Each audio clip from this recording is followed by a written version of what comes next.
Hello everyone, and welcome to an all-new edition of Diecast Emporium. For years, there have been a handful of you that have asked me repeatedly, if I'm honest, when am I going to review bus models on Diecast Emporium? So finally, albeit probably several years too late, I have a couple samples of school buses here today that I will review on this channel. Don't expect this to become a trend. This is just a special treat for those that wanted to see me review a couple buses. So with that being said, on the left, I have a 187 or HO scale Walthers SceneMaster International CE school bus. That's the more modern day school buses that you'll see on American roads today. And on the right, I have a vintage school bus from the 70s and 80s, the Bluebird International school bus. That is made by Herpa. You can see the packaging that both came in, or comes in, as in the case of the one on the left. I have not unboxed that yet because I wanted to show you the price tag. This was, as near as makes no difference, $17, available from Hobbytown, USA. That's where I picked mine up, a local Hobbytown store. 949-11701. That is the Walthers catalog number if you have the Walthers reference book. You can also pick these up on eBay, Amazon, and perhaps even your local model railroad store if you are so lucky as to have one near where you live. On the back, very plain, very basic. International CE school bus, yellow with a white roof. Integrated coach, built thousands of the CE school bus beginning in 2002.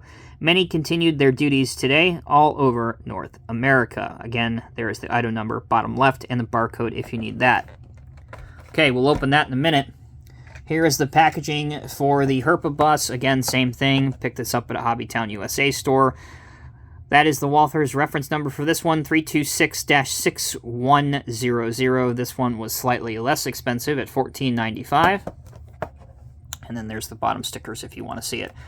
Quick note, I do prefer this packaging much more so than the blister-style packaging that the Boley and Walthers models, SceneMaster's ones, come in, because once you open this, you are done. There is absolutely no retaining the original value of your model. Once you open it, you are one and done. It's an open and used model, whereas this one you can put your model back in for safekeeping because it does have the flaps on the end rather than the blister packaging. Okay, when we come back, we'll have the spin table out and we will take a closer look at both of these. All right, we will start off with the older of the two buses I have for you. If I had to guess, I would say this is a 70s to 80s era school bus. It does have the very noticeable and very obvious International S Series front end, which is one of my favorite style of trucks, vintage trucks from back in the day. This is the Bluebird style school bus. You can see the logo up on top of where the children enter, and obviously on the other side where the driver would sit. There are little individual pieces that make up the flashing lights as well as your turn indicators on top of the fenders. Everything on this bus is plastic. There is not a single piece of die-cast metal included. The wheels will roll. There is no working steering. The decals on the back, school bus emergency exit, and I already showed you the Bluebird logo along with the black striping and then the silver board striping on the side. And then finally we have school bus on the front. As far as the grille goes, again, it's a big favorite of mine, although there is no marking anywhere on here that would denote that this is an international product at all. Taking a quick look underneath, you can see right here the exhaust going out the back, the tread pattern on the tires, Bluebird school bus, it reads up here, and then Herpa made in China. The only bit of working kit on this model whatsoever is the swing out stop sign.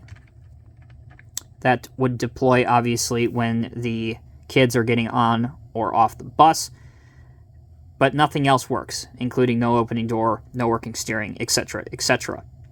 That's the Bluebird. Let's pause momentarily. When we come back, we'll take a look at the modern school bus. Welcome back, everyone. This is the Walthers SceneMaster International CE school bus. Again, nowhere on here does this say this is an international product, but obviously you can tell from the front end that it is. This is your current, quote-unquote, current school bus that you would see still relevant on today's American roadways. This is very hefty compared to the plastic Herpa model. A lot of the components on here are die-cast, some are plastic. Also, the wheels are actually rubber and not plastic like the Herpa model.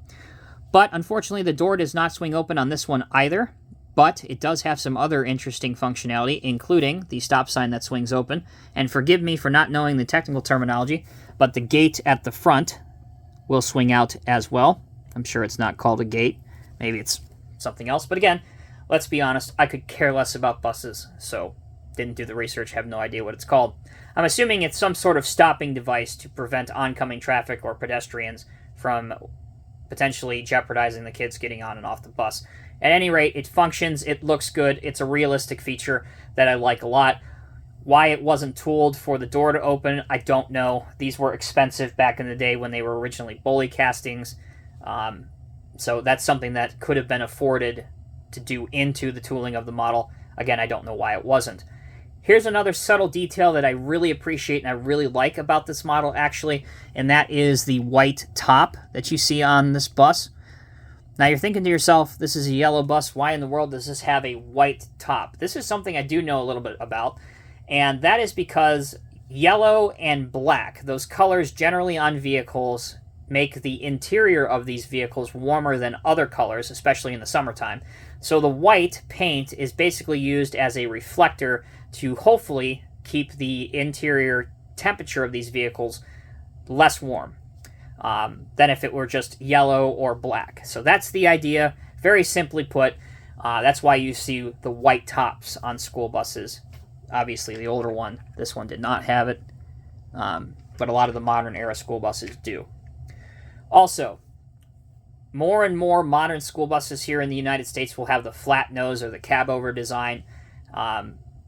I don't have an example of that to show you, but just bear that in mind. I'm sure a lot of you guys know that, obviously. However, some still stick with the long nose design. It doesn't matter to me. It's neither here nor there. But as far as these two models go, if I had to choose one versus the other, first thing you need to determine is what era your model railroad is. You don't want to have a new school bus on your layout, let's say if you are modeling a railroad from the 70s or the 80s. It just wouldn't look right. And obviously, if you have somebody that's a stickler for getting everything era correct, like myself, for example, and there are a lot of us out there, it's something that you would immediately pick up on and not be... It wouldn't be well received. So if you're doing a modern era layout and you have a modern era school, get this bus. If you're doing something from the 70s or 80s, get the other bus. There are older buses out there in the model railroading community. There are buses from the 40s, the 50s, etc., etc. A Thurn or a Thurn makes those. I've seen them. I have no interest in acquiring those, but just know that they are out there and available for you. As always, I'm Tommy with Diecast Emporium. I hope that this satisfies those that really wanted to see me do a bus review on this channel. Not only did I do a bus review for you, I did two in the space of one video. Thank you all so much for watching. Until next time, take care, be safe, be well. I'll see you in the next review.